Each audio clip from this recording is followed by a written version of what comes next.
بسم الله الرحمن الرحيم إن الحمد لله نحمده ونستعينه ونستغفره ونعوذ بالله من شرور أنفسنا وسيئات أعمالنا من يهده الله فلا مضل له ومن يضلله فلا هادي له أشهد أن لا إله إلا الله وحده لا شريك له وأشهد أن محمدا عبده ورسوله أوصيكم وإياي أولا بتقوى الله فقد فاز المتقون.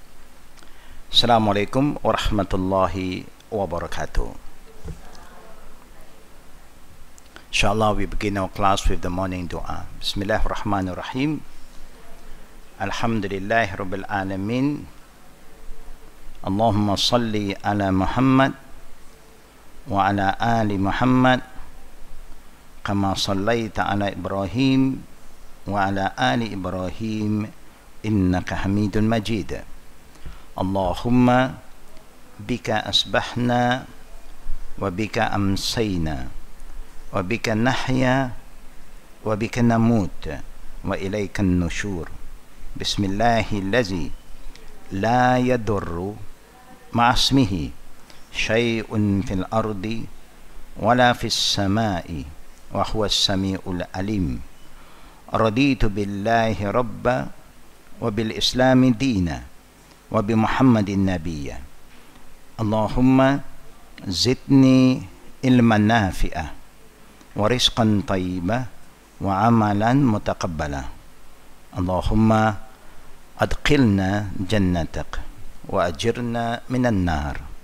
Rabbana atina fid dunya hasanah wa fil akhirati hasanah wa qina azaban nar. Sallallahu ala Muhammad wa ala alihi wa sahbihi ajma'in walhamdulillahi rabbil alamin. Amin ya rabbal alamin. All praise due to Allah Rabbul Alamin for His guidance, for His blessing, for His mercy, for His forgiveness. May Allah Rabbul Alamin keep on shower His mercy and blessing upon all of us, and what He, Allah, have given us as a form of rizq or provision. To all the sisters and brothers, firstly we'd like to convey some of the salam from brothers from different countries where we met in Bangkok, because there's a UN conference attended by a lot of young Muslims and also the not yet Muslim. So we do have some good discussion to the Muslim delegates, yeah? So they send their warm salam to all of Jama'ah here, and the experience that we have from there is that majority of the people who are not yet Muslim, they are people who don't believe in any God, yeah? This is the future generation. These are leaders from all the different NGOs around the world, yeah? It's very alarming when these leaders all are people who don't believe in any God, yeah? At the end of the day, I think Muslims will have to face the reality that we are going to face this kind of people. But inshallah, with the right iman, with the understanding of Islam, we can convey the true message of Allah to all of them, and may Allah give guidance to the future leader, yeah? What is important, like I always share with a lot of brothers who are engaging themselves with the people who are not yet Muslim, when you talk to them about Islam, please make sure that you do not just focus on the ritual, you don't focus on the rule and regulation, hukum hakam, but you reinforce the value. Tell them about the value, and please approach them with full of wisdom by using logic and also practical, logical, practical, and rational approach. We believe at the end of the day, the one who gives guidance is not we, but it's Allah Rabbul Alamin. As long we Muslims show a good example, and the way we represent ourselves is guided by the Wahyu, the Quran, and the Sunnah of the Prophet Sallallahu Alaihi Wasallam. Now come back to the book that we are supposed to continue. It's about the funeral. We know that when we talk about the funeral, is just to remind all of us the importance of preparing ourselves for our own minor qiyamah.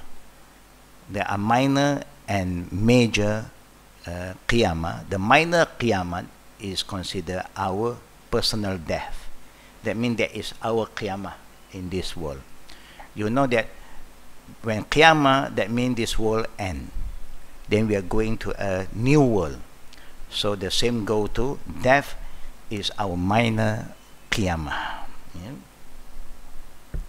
The beauty of Islam that Allah Rabbul Alamin has chosen to be our religion until the end of time is because Islam is here to prepare us for our future. Islam was here to inform us about what happened to the past and what is going to happen today and what is going to happen in the hereafter. So Muslim cannot say that I am not prepared, I don't know. As a Muslim, we cannot say that because the Quran was here to remind us, وَذَكِّرْ فَإِنَّ ذِكْرَ تَنْفَعَ الْمُؤْمِنِينَ. The Quran is here to remind us. By reminding ourselves, it brings a lot of benefit. That means we are not caught by surprise. And that is why we are discussing about this topic, about death, about the funeral. Yeah? Because everybody have to go through. Yeah? Everybody have to go through. And we know that in Islam, in the family, it's very important for them to get prepared, yeah, for the family members. Now, one of the important things that is going to happen to us after we die is the washing of the body. Yeah? Washing of the robe, it can be fardu ain, it can fardu kifaya. Fardu ain is the responsibility to every Muslim where there is no other Muslim, then that particular Muslim must learn. Yeah? But if in the community, then as long as there's a group of Muslims who's learning how to wash the body, so the rest of the ummah is excluded. That means you don't have to learn how to wash the body. Yeah? Washing the dead body is a communal obligation called as fardu kifaya, because the Prophet ﷺ commanded the Muslim to perform it in various hadiths, such as that of his daughter's death and that of the death of the man in ihram, both cited below as a reference. Yeah? Now the washing process dates back to our father Adam alayhi salam. Ubay bin Ka'ab reported that Allah's messenger said, لما توفي الآدم وصلته الملائكة بالماء وترا وألهدوا له وقالوا هذه سنة آدم في والده. When Adam died, who washed the body of Adam? Because there's no one else except Adam and Eve. Yeah?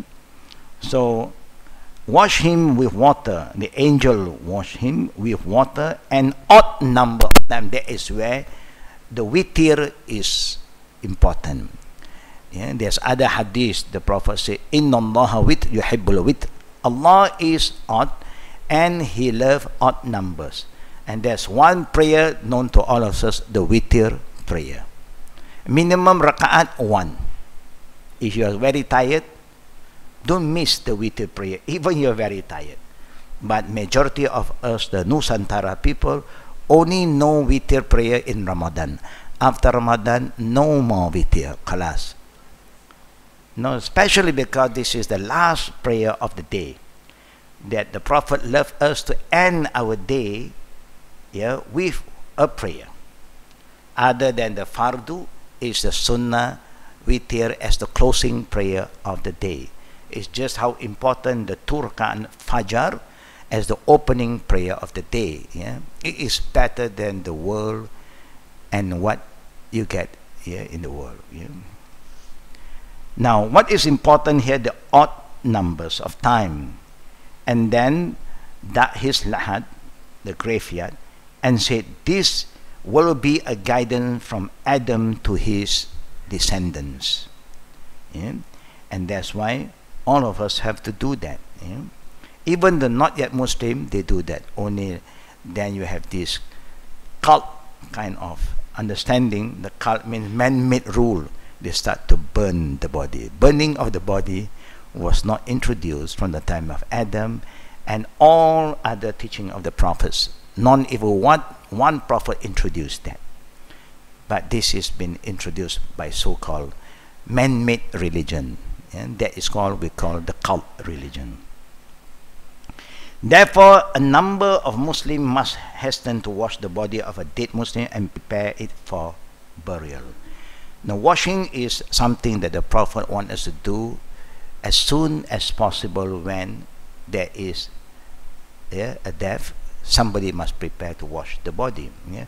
Again, our tradition may differ. Normally, we are not used to wash the body at night. We like to wash the body in the morning, and so that we can prepare for the burial in the same day. But according to the Sunnah, when the body, somebody passed away, then the ghusl should be hastened, should be quick. And then you can wash them. Why? Because the funeral prayer can start already after the washing. Whoever can come now may not be able to come tomorrow. Because you know, death is always a surprise to all of us. Yeah? We were talking, sharing things, suddenly tomorrow you're gone. So whoever can visit you before they travel or do any other thing tomorrow, they can start to perform funeral prayer. The more people participate in the funeral prayer, the better for the deceased. Yeah? Again, I will share with you later on about what always happen in our community, what traditionally usually happen among us. Reports from the Sunnah. Our Prophet ﷺ, that Allah have sent as the last messenger, is here to show us how to do all this ritual and what is our responsibility toward each other. We know that there are 6 main responsibility among Muslim to another Muslim. One of them, when a person die, we must do what we have to do and be hastened. Don't delay. Now, the most important report in the Sunnah regarding washing the body are those of washing the Prophet's daughter Zainab and washing him. Washing Zainab, the Prophet's daughter, Atiyah. Atiyah is a very well-known personality, that even the hadith about woman visiting the graveyard also came from Atiyah. Reported that Prophet Muhammad came in while the woman were washing his daughter. Now, always remember, when you are washing somebody, remember the aura. You must remember the aura. If somebody is coming, normally, if a man is coming, then the woman must quickly cover what is important to cover, so that they can have a look. No problem. The father can have a look. But also they have certain aura between father and daughter. Not only the aura while you are alive, even after you pass away, the aura should be honored. Now the Prophet ﷺ instruct them. He said that wash her with 3 or 5 or 7. That means when you pour water, either you do the minimum 3 times, 5, maximum 7 times. Using water and ground leaves of lotus. There are many things that you can use. That this is something that is very popular, very common in the time of the Prophet ﷺ. Now, The time that the Prophet like you to do is witr, 3, 5, and 7. He further instructed them, ibda bi, ibda bi minha wa mawadi' wudu minha. Start with the yamin. That means start always with the right. It's like you are taking your wudu. Always start with the right. Anything good, the Prophet like us to do using the right side. The places of wudu of her body. Then she asked him, odd number, he replied, Na'am, yes. وَجَعَلْنَا فِي الْآخِرَ كَافُورًا أَوْ شَيْئًا مِنْ كَافُورٍ. And then, yes, and include on the last time some camphor. When you finish, then you inform me. If you don't have kafura or camphor, then you can use any other thing that can help to decrease the smell of the dead body. The whole issue of a cleaning is that to make sure that you minimize the odor of the dead body. Different people have different kind of body, the smell, but we have to minimize to make sure that people don't feel irritated. People don't talk. Sometimes when you visit a dead body, even the one who is washing the body, he or she must have amana. Don't talk. Don't expose. You may expose to some certain part of the body that is not so nice to look at, but don't talk and expose the aura to other people. So the people who are washing the body must have this amana. And that's why we will talk about that later, about when Prophet ﷺ passed away, how do they do it? So alhamdulillah, the woman, they wash her as he instructed, untied her hair, wash it, divided it into 3 placed the 2 sides and the center, and arranged it behind her head. When they finished, they informed him. He gave them his izar and said, wrap her with it. Give them the clothes. The hadith is very important in providing direction for washing the dead, among which are the following: the number of time to wash the body. A. The material to be mixed with water for cleaning the body. And you must follow the sequence of washing. B. The perfume or embalmment to use with the final wash. How to arrange the hair after washing and shrouding the body, cover the body. Now let us look in some of these things that we normally use. There is no text in the Sunnah specifying the proportion of mixing water with lotus and camphor. There's nothing, but as long as you know, people who are used to it, they know. Not to be too, you be put too much, it creates another kind of smell. So those who are used to it, they know the limit. But if the body smell, although is strong, then you have to use more. The important thing is to make sure that you minimize the body odor for other people. It's important. There is some of the things that the Prophet wants us to cover. Is considered aib, something that is not nice for people to talk about.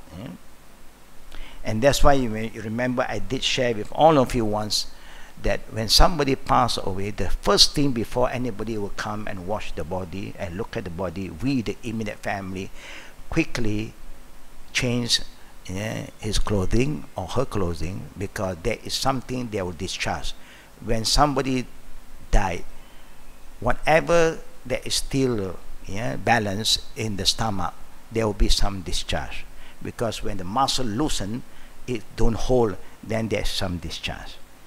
So you have to just clean that part yeah, from behind, we, the immediate family, must do that. Yeah? If a male, the male attend to it. A female, female attend to it. But husband and wife, if there's none other, that minimum kind of thing, they can attend to each other. Yeah? Because husband and wife kind of aura is very, there's no limit of the aura. See? But children and parent, there is also some limit.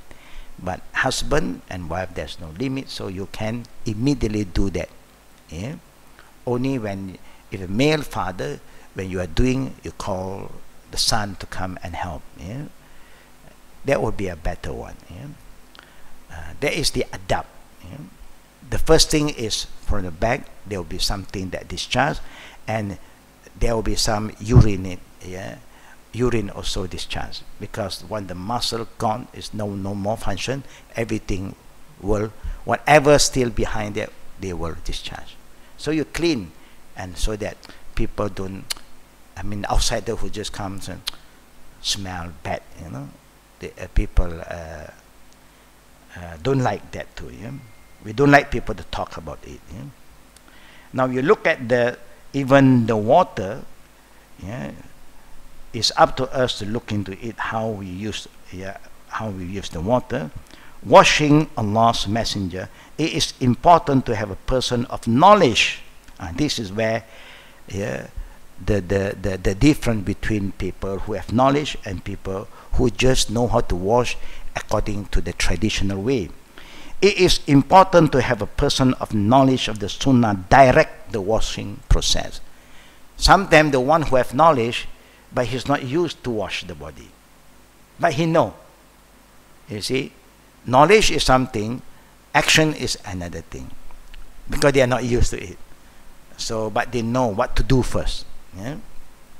So, it's good so that the people of knowledge is there to guide us and correctly interpret what is observed. Yeah? Ash-Sha'bi reported that Prophet Muhammad was washed by Ali, Al-Fadl bin Al-Abbas, Usama bin Zaid. Yeah?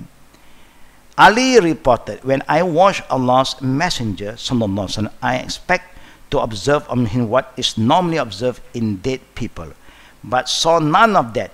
He, sallallahu, was good in looks and smell, alive and dead. This is what Allah bless our Prophet. Yeah? He do not just smell good when he was alive, he also smelled good when he passed away. Aisha reported that when the Sahaba wanted to wash the Prophet, they said, by Allah, we do not know whether to undress Allah's Messenger like we do for our deceased, or wash him in his clothes. They just do not know, because they have been washing other people, but not our Prophet. Now the best man, the Messenger of Allah, passed away. When they differ, Allah make them fall asleep. It is Allah's qadar. When they differ, they were thinking, and then Allah make them fall asleep until each chin hit his chest. A person whom they did not know then addressed them from a corner of the house, saying, wash the body, the Prophet's body, in his clothes. And that is why nobody saw the aura of the Prophet. Yeah. Wash the Prophet in his clothes. So they wash him with his long shirt, on pouring the water over the shirt and rubbing his body through the shirt. Yeah. Aisha commented on it, had I known then what I knew later, none should have washed the Prophet's body but his wife. Yeah. Because memang wife and husband, the aura, yeah, is, I would say there's no limit in the aura. Yeah. But when other than that, there is always a limit. Yeah. Now there is also saying that the Prophet ﷺ body, when nobody saw his aura. Yeah. But what they do, when they pour the water, their body, their hand may touch the body of the Prophet, but below the clothes. They do not do it without covering his body.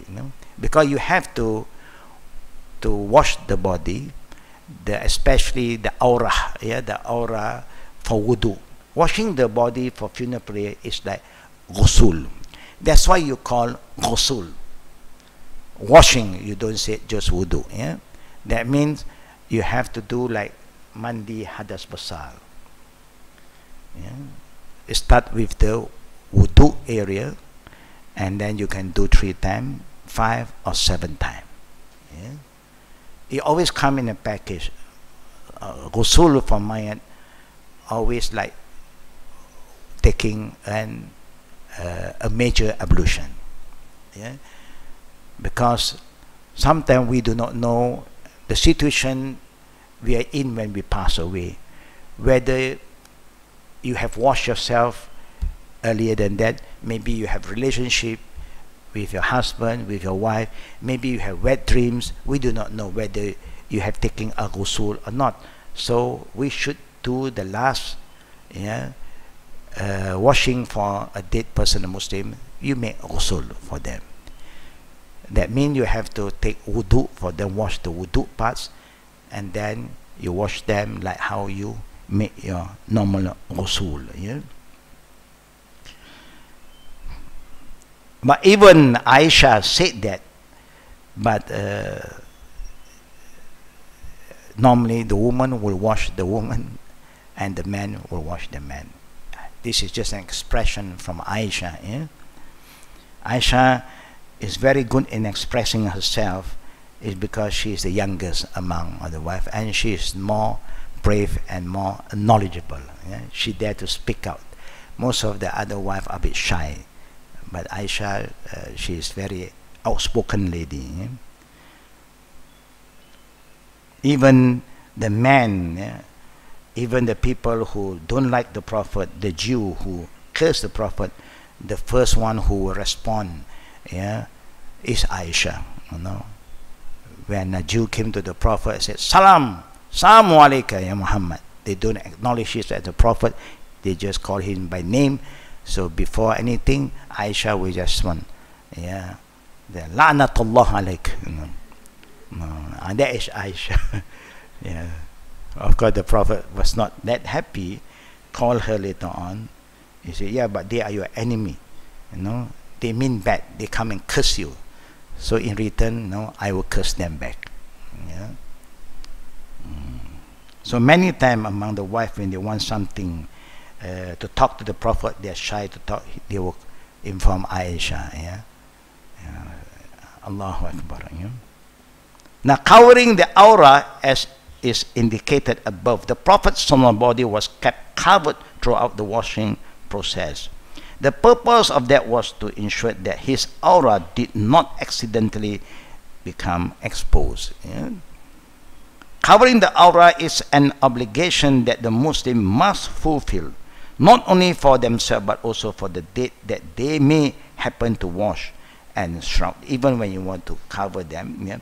Now, if you cannot, you have to expose the aura. Only the people who are washing should be allowed to be around. Don't just let anybody come in. This is very important. And also make sure that if you do not cover the body physically, you cover their aura mentally and spiritually. Means that you don't talk about it. That's how you cover. Like what the Prophet said, Man satara musliman satarallahu lah fi dunya wal akhirah. Whoever cover the aura of a person, Allah will cover his aura in this life and the hereafter. How do you cover?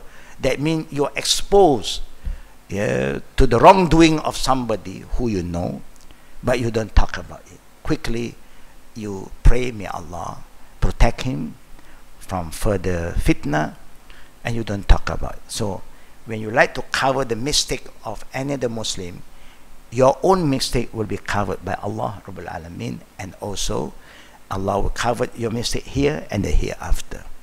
The Prophet did say, whoever like to expose the sin of a fellow Muslim, you like to talk about it, then Allah will expose your secret, even that happened in the most inner part of your house. Yeah, Allah will expose to show you how bad in exposing the aura of another person. Yeah. How to take care of all of this is our faith in Allah, our sabr, and our tawakkul. Yeah. It's not easy. We all are aware that sometimes it's not easy, but we should try. That's why the Prophet said, "Kullu Muslim ala Muslim haramun damuhu wa maluhu wa irduhu." And the Prophet also said, "Al Muslim ala Muslim." Yeah. What is it? Al Muslim ala Muslim. Then, who remember this? It's a very short hadith. Yeah.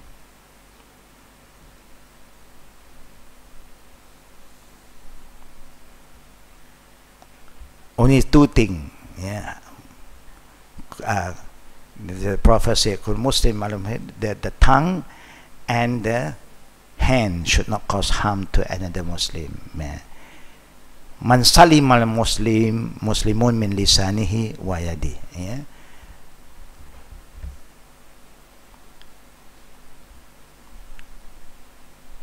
Covering the aura. Yeah. Muawiyah bin Hayada radiyallahu an reported that the Sahaba asked, "Oh Allah's Messenger, in regard to our aura, when are we required to cover it, and when are we permitted to uncover?" He replied, "Ihfaz awratak illa min zawjatik aw ma malakat yaminuk." Guard your aura except from your wife or female slave. Yeah. If there is a female slave, today we don't have slave with us. Yeah. We have maids, helper, but they are not our slave. The category of a slave, that means they have no right to anything. They have no right to ask you for salary. They have no right to ask you for off day. No, if anybody who you are employing, that's not your slave, because they have right to be paid. They have right for their holiday. They have right to just leave you. But a slave, they don't have that right. Yeah? Alhamdulillah, we don't have slave now. Yeah? So your wife, there is no aura, and your female slave, because they cannot do anything, yeah, except what you want them to do. They asked him, "What if men are with other men?" He replied, "If you can manage in his thought to let no one see, then no one may see it. If you can minimize it, then you do it." Yeah, this is among men and men. Do men and men have aura? Yes, men and men also have their own aura. Do woman and woman have their aura? The same goes to the woman. They have their aura among themselves. They ask again, "What if one is alone by oneself?" He replied, "Allahu haqqu an yustahiyya minhu minan nas." Allah deserves that you be shy of him more than the people do. And this is an area, it's not easy for all of us, yeah, to understand. You see? Can you hide from Allah? You can. Even you are dressed, Allah sees you there, in and out. And you cannot. But the Prophet ﷺ is just here to remind his ummah to be, I would say that, to discipline themselves always. Yeah. Even nobody is there, if you can try to feel that Allah is watching you. Yeah. So sometimes people, if I cover, Allah still see me. What is there to be ashamed of Allah? But that is just to train you, so that, because shyness is part of iman, haya minal iman. When there's no shyness, fasna lima shay, then people are so used to it. If they are so used to it, to walk in the room naked, yeah. So maybe they go to their gym, they also can walk naked, because they are so used to it. It's not a big deal anymore. But when you are shy, then you know. Even you're in a gym, most of the friends are naked, you do not naked yourself. You know how to cover yourself, you know. So that do help, yeah. That show there is a difference between the believers, yeah. They are a bit shy. Allah sees us, of course. But now the way the Prophet answered, Allah deserves that you be shy of Him more than the people do. Yeah? It's just a discipline to train us to always be careful of our aura, so that we do not do it, yeah, yeah, when among the men or among the women. Yeah? It's just like when you go for massage sometimes. Yeah? Yeah. So people are sometimes also, you must know to what extent, yeah, that you want to expose yourself, you know. For a man, the aura extended, yeah, from the navel to the knee. Ali reported that Allah's messengers, sallallahu alaihi wasallam, always remind himself and all his ummah, do not expose your thigh nor look at the thigh of a living or a dead person. Yeah. But the Prophet sallallahu did expose his thigh sometimes. Yeah. We will talk about that later on, inshallah. Yeah. لا تنظر إلى فخذه حيا ولا ميت. You must try not to look at the aura of a living person or a dead person. You try not to look at it. But if something that been exposed unintentionally, so the second aura come in. The first aura, when you see quickly, you turn your face away. The second aura is you don't talk about it, and that is how you take care of the aura. When you are exposed, you don't talk about it. Yeah? It happened even when, that's why when you go to any Muslim's home, the Prophet don't like you to stand in front of the door. The Prophet want you to stand sideways. Don't look straight, yeah, to the door, but you just knock, give salam, and you stand and you look. Either you look outside, yeah, or you look to the left or right. Because when people are not aware, they just open the door, and then you can see directly what is inside. So people may not prepare themselves yet.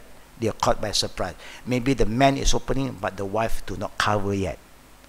And you know, in the time of the Prophet, you don't have all this private kind of hole and you can see outside. Now, alhamdulillah, you can have this kind of thing. You can check. Yeah, you have the CCTV, but before you don't have that. You know, people can just open it, and then suddenly your daughter may not be covered yet, and people can see through and saw the aura. Immediately, if this thing happened, what we should do, immediately we know something is wrong. They are running now. They scream for a while sometimes. And some people who are very particular of the aura, they can get heart attack sometimes, you know, and they may collapse because of that. So you must immediately move your face, and then don't walk in and then pretend that you don't see anything. Yeah, you don't play around. Yeah, I saw you. Oh, your hair, your color of the hair. You are not supposed to talk about that anymore. Yeah. This is adab, very beautiful adab. A lot of people are not aware of it today. Yeah? That's why you cannot go to people's house and their windows, they open their window for some wind to come in, some air to come in, not for you to peep. And that's why the Prophet said you can take a spear and poke their eye, you know, because it's your privacy. They cannot just see through your the wind to look who is inside. No. It is beautiful adab, but a lot of people are not aware about all this beautiful adab anymore. Yeah? See, by Allah, we do not know whether to dress. That's what we was talking about that just now. Yeah? Now we should go back to, do not expose your thigh, nor look at the thigh of a living or a dead person. Abdullah bin Ja'far reported that Allah's Messenger said, "Ma bayna surratin wa rukba aura." The area between the navel and the knee is an aura. Yeah? The general statement. Yeah? Abdullah bin Abbas reported that the Prophet said again, "Fakhizu aura." The thigh is a aura. Yeah? Now let us talk about we and the non-mahram male. With non-mahram males, the aura for a woman is all of her body except for the face and 2 hands. With non-mahram male and the female, yeah? With Muslim woman and mahram, her aura extends from her lower neck to her mid-shin. This includes the head, neck, arm, feet, which are the location of ornaments where you wear a lot of jewelry, referred to in the ayah. وَلَا يُبْدِينَ زِينَتَهُنَّ إِلَّا مَا ظَهَرَ مِنْهَا. Now this ayah is very important. إِلَّا مَا ظَهَرَ مِنْهَا. Yeah? And let the believing woman not expose their abdomen except that which is ordinary appearance. Ordinary appearance, what is the thing that normally you can expose? Ring, necklace, yeah?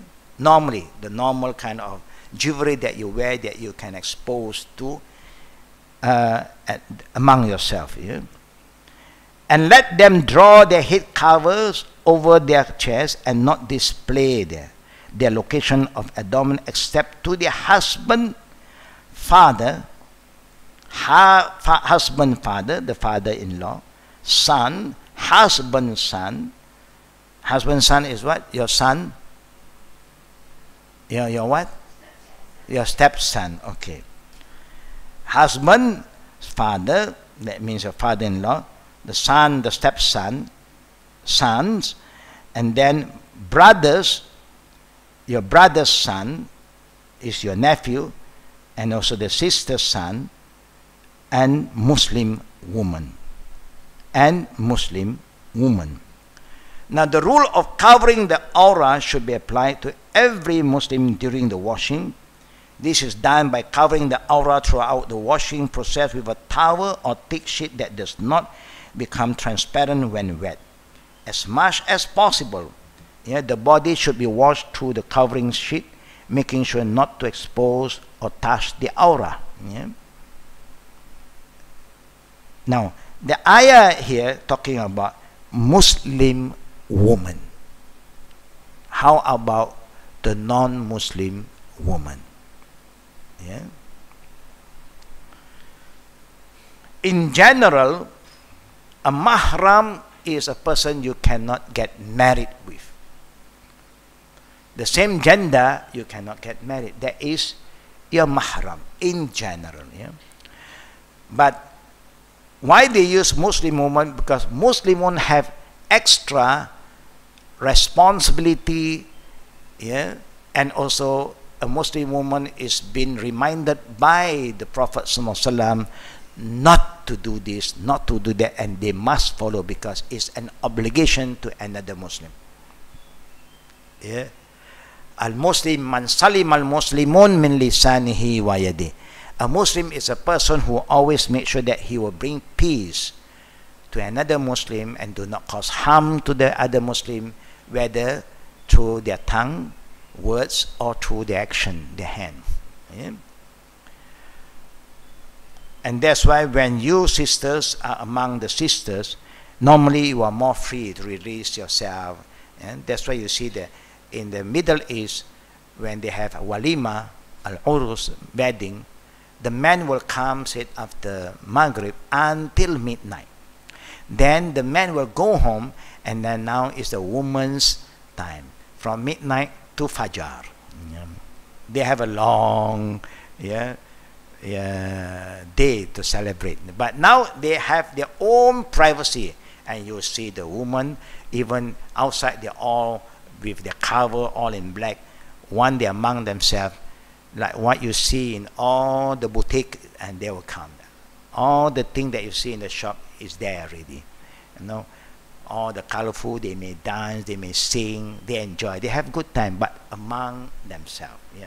But then the danger today is when you start to have selfie, group photos.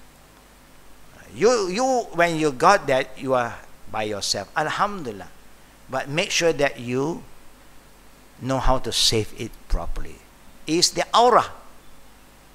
This is how you must be careful. When you have that, you must know, whether you can post it out or not. Now we have group, no? You have the amana, but the other group we do not know. And then the husband say, can I have a look at them? Then you say, oh, your husband is okay. No, it's not okay. Because your husband is not a mahram to them. This is an example that it's not easy for all of us to control. So the best thing is you don't have selfie. You through your eye and then you register a record in your memory. But the danger is you cannot control this thing today. And that's why the scholar said, whoever do this purposely, you have exposed the aura of another sister to a non-mahram. That means you commit a sin for doing that. And this is very important. The sister have to control all this. It's very important.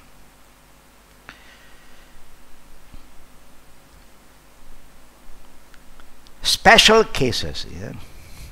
Washing a spouse.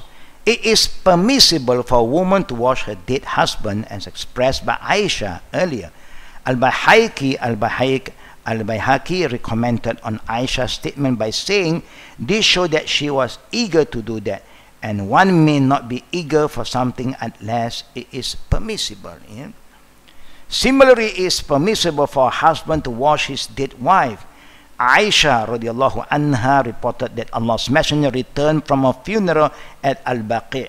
Remember, Al-Baqi' exists from the time of the Prophet and until now, 1,000 years ago. Al-Baqi'. And see, Al-Baqi' is still a small piece of land. It cannot extend anymore. But until today, people is still burying in Al-Baqi'. To show you that Islam do not allow you to build like your private graveyard. No. Anything can come in. The only thing they try to do is the family of the prophets, the wife, they put one side. And the way they do it, that no one knows. They don't come and put the name, this is the family of prophet. For those who know, they know, because they don't like people to do shirk over there.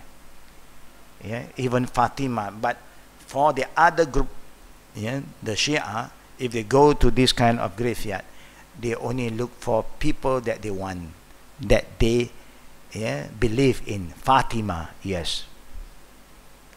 Otherwise, they don't visit, because they don't consider them as Ahlul Bayt.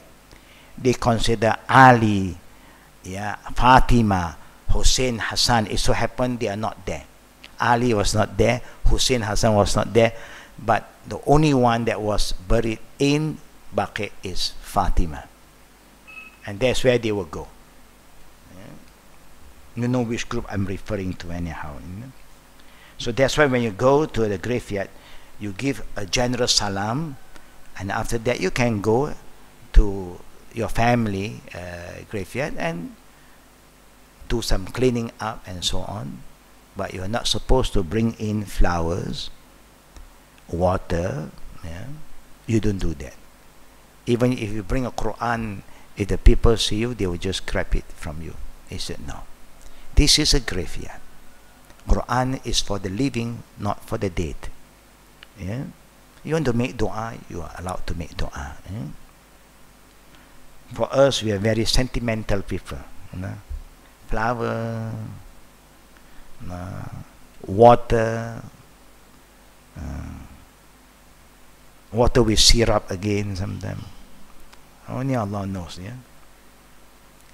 Alhamdulillah, for people who have the understanding, they are not doing it anymore. Alhamdulillah.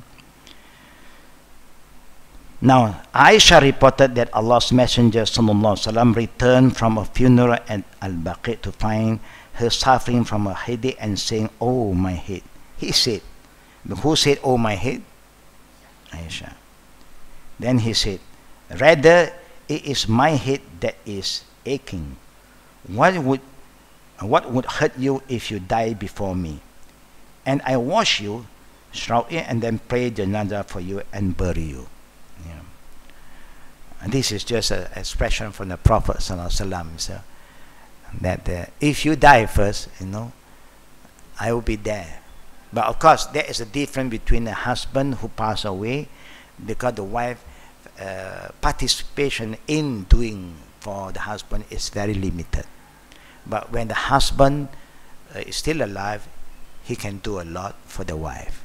Yeah, it's just like, there's nothing for you to worry if you die first, because I will be there for you, to handle everything for you. But if you have a good man, if you have the bad man, they don't do anything also. They don't know what to do. Something that they do not know what to do. So it's good for them to learn so that they can do the last thing that you need them to do for you. Washing a man in a state of ihram. Ibn Abbas, earlier hadith, page 24, regarding the man who died in a state of ihram, said, "Eksilu bima'in wa sidrin wala tuhannituhu." That means wash him with water and ground leaves of lotus, and do not embalm or perfume him. Normally the people who are in ihram, you use the same ihram to cover him.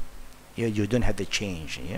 But do not perfume, because people in ihram cannot wear perfume. You see, the people must have the understanding, the knowledge. When you are in a state of ihram, that means you cannot wear any perfume. If you do that, you commit a mistake. In ihram, there is a compound for that. The second part is washing those who die as shaheed. The Muslims who were killed by their enemies on the battlefield are given the treatment of a shaheed in terms of washing, shrouding, janazah prayer, and burial. As explained earlier, this does not impose that they truly die as a shaheed. That you do not know whether they really have the reward of shaheed or not, only Allah knows. But if any Muslim who was killed in the battlefield, we as a Muslim consider them, the ritual should be done like a person who died as shaheed. But whether they will die shaheed is Allah to decide. In the time of the Prophet ﷺ did also mention that maybe this person will not die as a shaheed. He will go to hell, because Allah gives him that knowledge. But we don't have that knowledge. You remember the early hadith we talked about. There's a Sahaba who went also, who considered Sahaba because they lived in the time of the Prophet, and he was so good in his fighting skill. He killed a lot of enemies. So the other companions said, wow, he's a great fighter, great warrior. He's sure to go to paradise. When the Prophet said, no, he will end in hellfire. This caught them by surprise. If he will go to hellfire, then where are we going? Because he was very good in the war, and then if he's not going to paradise, I don't know where we are going. Then it's so true that in the other battlefield he was injured and he can't take the pain, he killed himself. So committing suicide is a bad ending. It's not a good ending. Now, on the other hand, the Muslims who are promised the reward of shaheed due to specific manner in which they died are not given the treatment of shaheed in terms of washing, shrouding, janazah, prayer, and burial. Those who die on the battlefield should not be washed. Those who die on the battlefield should not be washed. No ghusl. Even if they were junub. That means even they are having their, they should take a major ablution, their junub. Jabir reported that the Prophet ﷺ did not wash the shaheed on the day of Uhud and said, Ana shaheed ala ha'ula'i. I am their witness. Wrap and bury them in their blood. No person is wounded for Allah's cause, but will come on the day of resurrection with his wound fresh, having the color of blood and the smell of mist. And that's who died in a battlefield. Now, if you die only after the battlefield, that means you were injured and then you're brought back, you go to the hospital, that is not under this category. Yeah?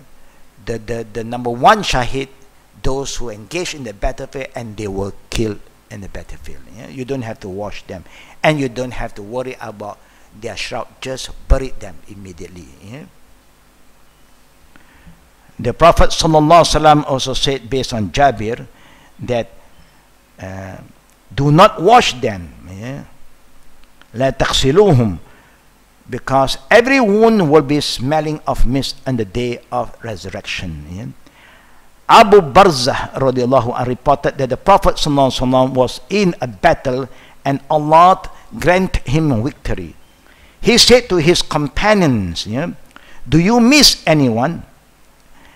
They replied, yes, such and such and so and so. He asked again, do you miss anyone else? They replied, no. He said, but I miss Julaybib. Lakin abqidar Julaybin. So look for him. They looked for him among the dead and found him beside 7 that he had killed of the enemy before they killed him.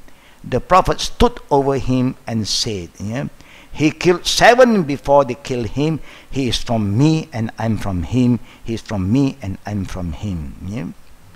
He said this twice or 3 times, then extended his arm and helped him so that his bed was none less than the arm of the Prophet sallallahu alaihi wasallam. Allahu Akbar. A grave was dug for him and he was buried. In this hadith, Abu Barzah did not mention that he was washed. In regard to the Shaheed of Hanzala bin Abi Amir in the battle of Uhud, Abdullah bin Az-Zubair reported that Allah's messenger said, your friend is being washed by the angel, so ask his wife about the reason. Allah sent angel to wash the body of this Sahaba, Hanzala. So they go and ask her, and she told that he went to the battle while he was junub. Yeah.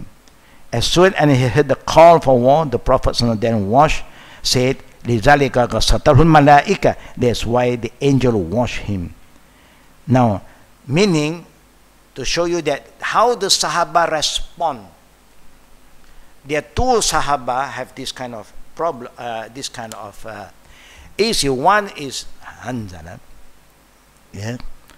where he was with his wife.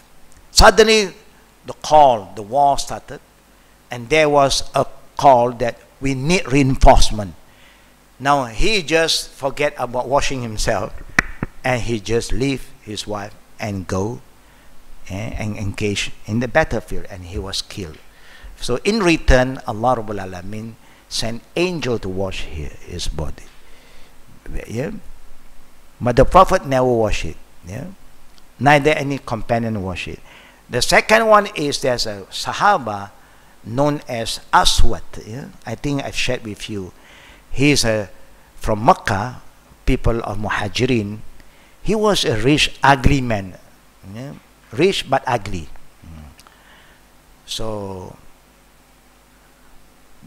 no woman liked him because of his look. But he have money, but still people don't go to him. So he left. He left Mecca and he became a Muslim, and he left all his money behind. He said, this money cannot bring me happiness. I can't even have a woman. Yeah? Woman is one of the most desirable thing for a man. So he said, even I have money, I cannot buy the woman. So he left everything and migrated to Medina and joined the Prophet ﷺ, and he tried his very best to follow everything the Prophet wanted him to do. Everything the Prophet does, he would just follow. But he was very lonely. So the Prophet saw him one day and asked him, he know that you have been following my sunnah, but one of my sunnah that you still do not practice it is getting married. This is the thing that he was running away. Now the Prophet said, you should get married. Then he will say that, who want to get married with me? So the Prophet recommended him to visit one of the companions who have a daughter. So he just followed. The Prophet said, do, he will go. To follow the command of the Prophet. But deep in his heart he know, nobody will offer his daughter to me. So he went, he gave salam to the companion. The companion respond and opened the door, welcome him, and said, Prophet sent me to you. Wow, he said, Prophet sent you to me? That means there must be something very special. Welcome, welcome, sit down. And then the daughter will come and serve the guest. Now he have the opportunity to look at the daughter. They don't look at stare like how they just see from a distance, then they and then they look down, and then immediately he say, Khalas, because the daughter was so beautiful. If the daughter was so ugly like him, it makes some sense. Like he is black and ugly, then maybe ngam lah. Okay? When you look at that, this woman Khalas, confirm 100% gone case. No. So, but because the Prophet called him to send salam, he said that anything the Prophet want you to tell me? Yes. The Prophet asked me to ask for your daughter's hand. Immediately the face of the father changed. From so happy, Anthony, he does do not know, tongue tied, don't know what to say. He look at his face, we know, no, how a person will value certain thing. Then he did not say anything. He went into the behind, talked to the daughter. The daughter said, it's up to you, my father. You are my father, you are my wali. But the father used a very good approach. He said, send my salam to the Prophet. Said that my daughter don't have the niyat, the intention to get married yet. He did not say, you are not the right guy, I'm sorry, she's engaged. No, he don't like it. She have no intention to get married yet. Understood. So the guy also left and then went back to the Prophet. Then he conveyed the message. The Prophet just leave him for a while. After some time, the Prophet sent him again. I said this time, when he went to the same house, when they heard his voice, they are not so welcoming anymore. They open the door, they don't welcome you, come in. They just talk from outside. Yes, the Prophet called me to come see you, and he conveyed his salam. Yes, anything that the Prophet want you to tell me? Yes, I told the Prophet what happened last visit, and that you said your daughter have no intention, so the Prophet want her to make the intention now. What to say? It's a Prophet's word. So he just called him to wait for a while. He didn't invite him in now. And he went in to talk to the daughter. The daughter said, Father, he is the guest that the Prophet sent to us. You should welcome him in first. Let him come in. And the father so realized, welcome him in again. And then the father just went and discussed with the daughter. The daughter said, Father, he was sent by the messenger of Allah. The messenger of Allah chose him for me. You should be very proud. I'm ready. So the message was sent to him. Of course, no, he was so happy, and then he left. On the way, he have another problem. Now he is ready, but he have no money.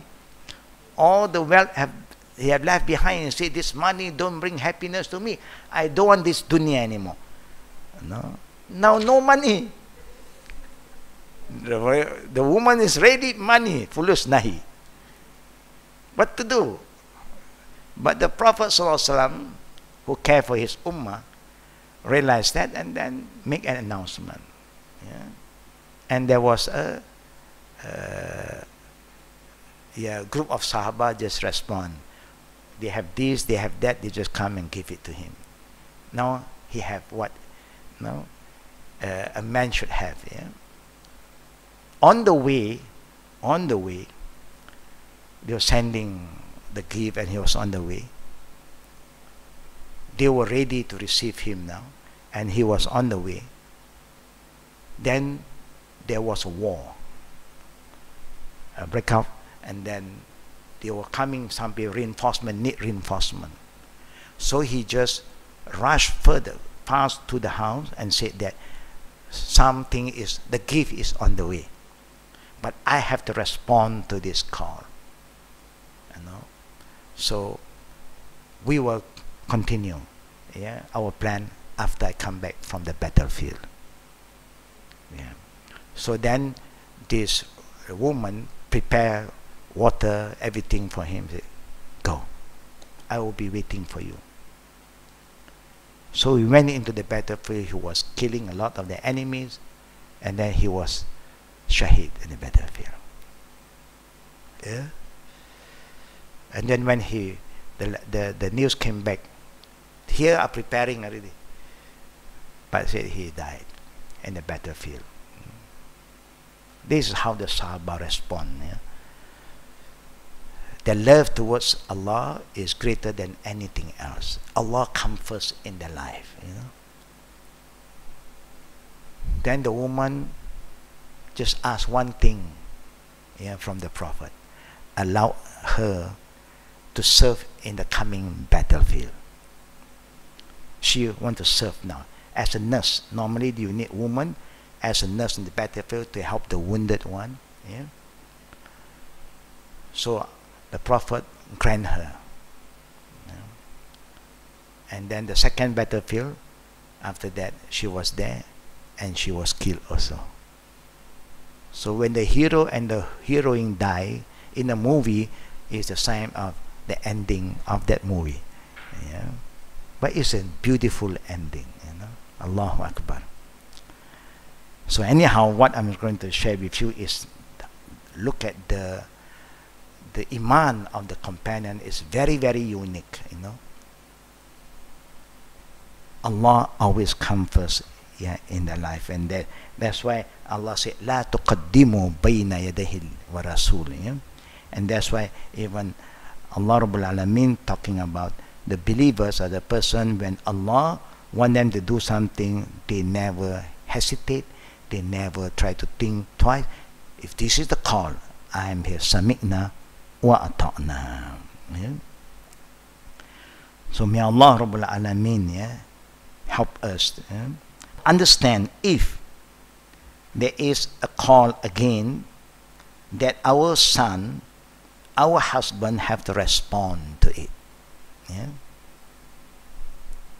If there is a kind of jihad going on. Of course, jihad, it will only be declared by a Muslim leader. A leader must declare that the war is on. So whoever, you remember in the war of Tabuk, 3 companions excused themselves. 3 companions, if you look at Surah Tawbah, Allah talk about these 3 who excused themselves for a good reason, and the Prophet boycott them. No more talking, no more giving salam. When the Prophet boycott them, all the companions boycott them, including their wife. Why? Because it is an order from the Prophet to go. They excuse themselves with good reason. Suddenly they have a lot of cattle, new born cattle that they have to take care. Now they bear fruit, their garden, they have to look after. So they give a lot of excuse, but that was a time no excuse is given to anyone. Every man who are healthy should participate in that war of Tabuk. So they were living in a very hard time for a while. فَضَاقَتْ عَلَيْهِمُ الْأَرْضِ.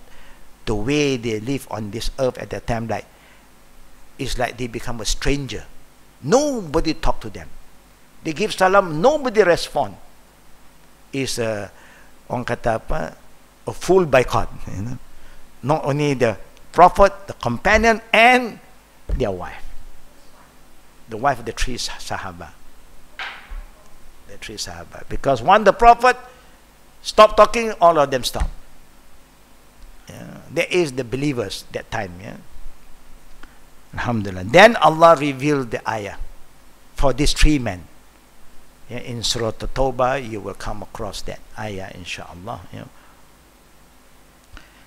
Now, what I just like to share with you to show you the iman of the companion, where we know that we are not ready for that, yeah, inshallah. But if this will happen, we hope you can be prepared for that, inshallah. Reward for washing a Muslim.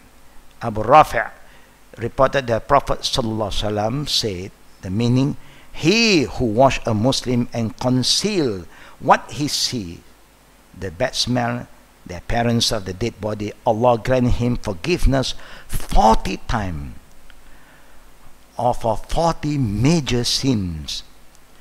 And he who digs for him a grave and bury him would be granted a reward similar to providing for him a dwelling until the day of resurrection. And he who shroud him, Allah will clothe him on the day of resurrection from the silk garments of Jannah. Allahu Akbar. Abu Umama reported that Allah's Messenger also said, whoever washes, the meaning, whoever washes a deceased Muslim and covers him, Allah will cover his sin. Yeah? فَسَتَرَهُ سَتَرَهُ اللَّهُ مِنَ الزُّنُوبِ. And whoever shroud him, Allah will give him silk garment in Jannah. In washing a Muslim, one should only seek Allah's pleasure and not thanks, pay, or any of the worldly rewards. Today, things have changed. Everything become very commercialized. One should further conceal from other people's anything, some that he observed while washing a deceased person. So may Allah give us that kind of amana. For the sister who participate in washing another sister's body, you may be exposed to something that no one knows except you. Don't talk about it. Yeah. I remember when my family was around when my brother passed away. We were ready already because he passed away almost 10 minutes before Maghrib. But before that, we were being informed by the doctors. They have tried everything. There are 5 machines to support, and they don't know why he is not responding well. So we have made a decision that we do not want the prolonged death. Yeah. So whatever medication still in the machine, when it ends, we do not want it to be extended anymore. One by one, immediately everything stopped. Now he went back to Allah. Yeah? Then we prepared. The people was going to wash the body was prepared. Almost Isha time, then we start to wash the body. My sister all is still outside. Yeah? So I participate. And then when the man who was leading in the washing came out, my sister was asking, how is him? The way he talked was very, very good. Yeah, very soothing. Wow. He have a very good smell. He smell very good in the body. He's been blessed in a way because he made shahada before he passed away. So alhamdulillah, the body was brought back here. Reached here about 10 p.m. We have a group of brothers have been waiting who can't participate tomorrow. I was leading for the funeral parade the next day, the morning, because you only lead once. Everyone only pray once. For those who are latecomer, they can do by themselves, or they have their own group, they can do another jama'ah. Yeah. The good thing that I like, he talked very good about his body. It's very good, very clean. Yeah. So make the family member feel very, very relaxed, very calm. We don't like, I don't know why there's got bump here, no, blue back there, no, no, you don't talk like that. Even that thing exists, you know. Yeah, so you don't talk anything bad and negative about the dead body, yeah, so that Allah will cover our sin, inshallah. Yeah? So this is few things that I like to alert. If people who like to talk about this, don't let them participate. Don't let them, because you know that they are so they have been doing that before. So don't let them participate. Yeah. Inshallah, if there's any question, now we open for Q&A. Fatafaddal.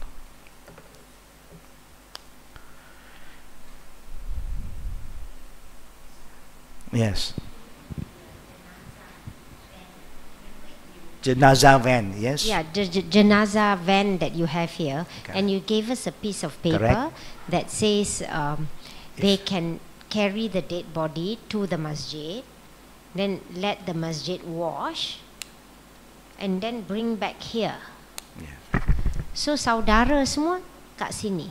Yeah. That's the part I don't understand the flow. If you all want it to be done here, then that will be the arrangement. Because the reason because the masjid may have a washing area. Yeah, they have the facilities there.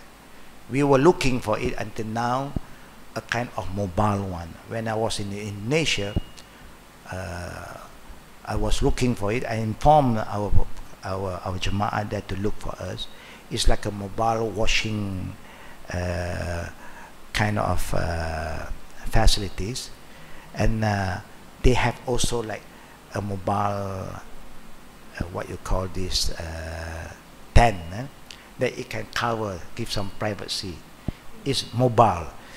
Like now in most of the mosques they have a building, you know? And most of the mosques they have another building where you have some privacy.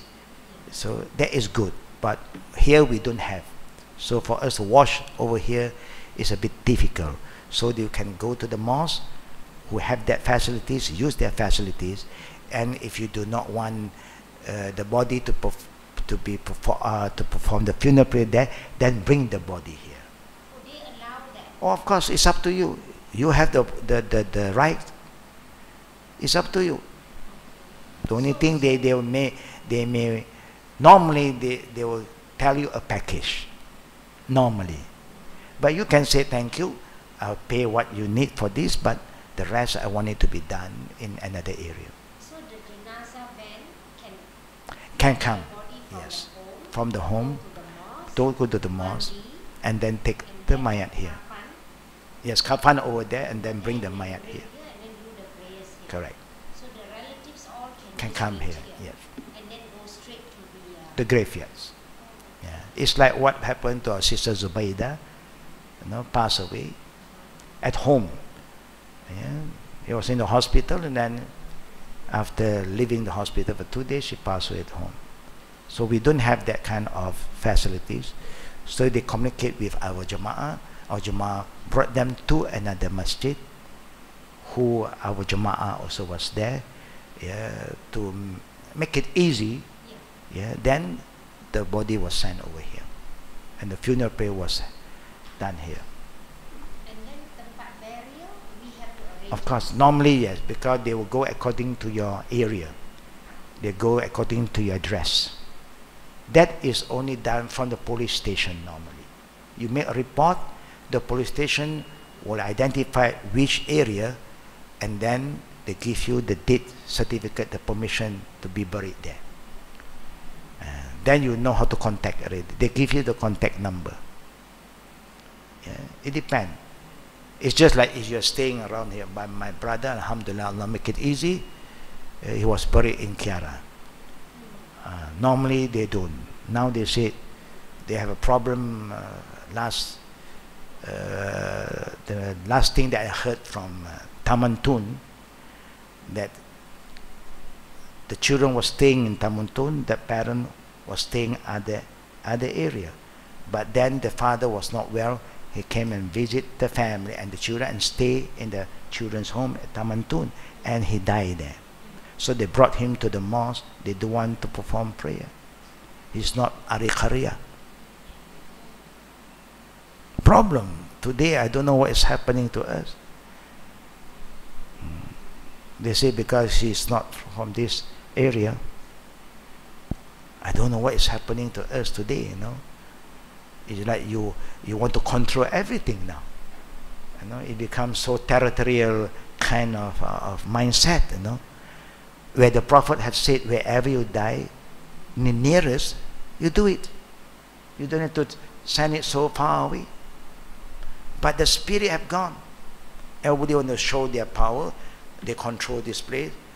Yeah, now we have a lot of issues. I don't know whether in other countries you have that problem or not. So they were caught by surprise that they don't want to accept the funeral in that mosque.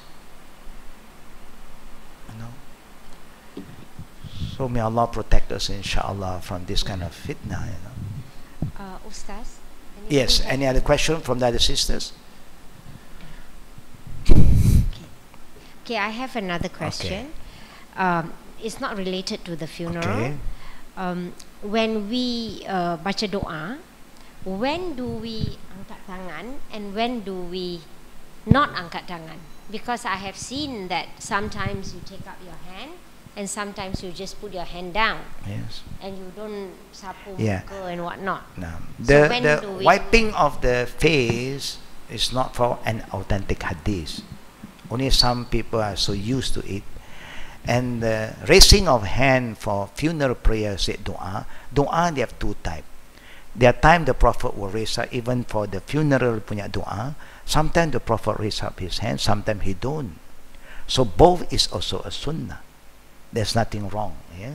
That's why I do something like, sometimes like this, sometimes like that.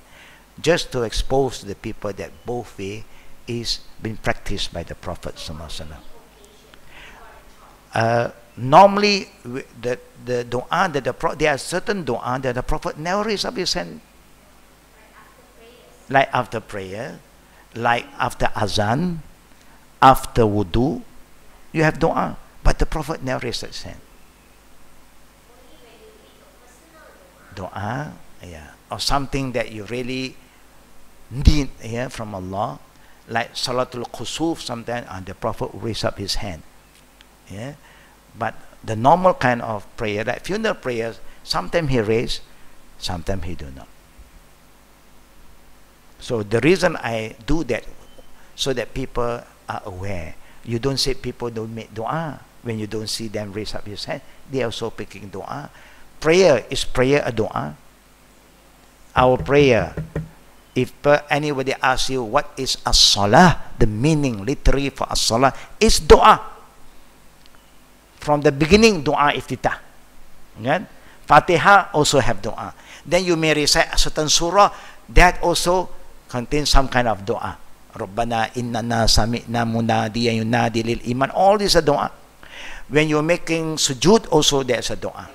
When you do the sitting between the two sujud, Allahumma gfirli warhamni, all are dua. Do you raise up your hand? You don't raise up your hand. In general, make dua, raise up your hand. No, if you don't raise up your hand, no adab. Then, why don't you raise up your hand while you're making dua iftitah? Allahu Akbar, Allah, inna salati wa nusuki, Allahu Akbar kabira. Nobody do that. Yeah?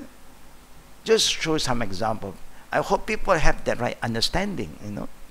That when you see people do not raise up their hand, don't sit there, don't make dua. Yeah? It's good to have that right understanding. You know?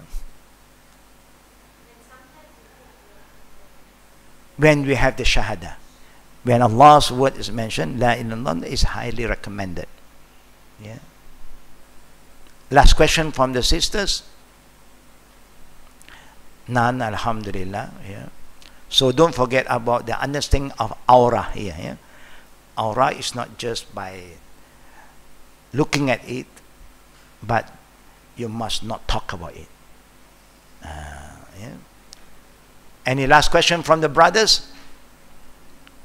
None, alhamdulillah. So may Allah protect our aura and the aura of every Muslim wherever they are. Yeah, and may Allah forgive us for not being taking care of our aura, yeah, and also the aura of the fellow Muslim. Wabillahi tawfiqi wa raqi da'wana walhamdulillahi alamin. For the Jama'ah who is going for Hajj this year, as we know, on this coming Saturday, we have a course on Hajj and also some important briefing from the other group, the agent, ground handling and everything. Hope you don't forget to be here. And also for those who are not going with us, be my guest to be around, inshallah. Assalamualaikum warahmatullahi wabarakatuh. Subhanakallahumma wa bihamdika, asyhadu an la ilaha illa anta, astaghfiruka wa atubu ilaik.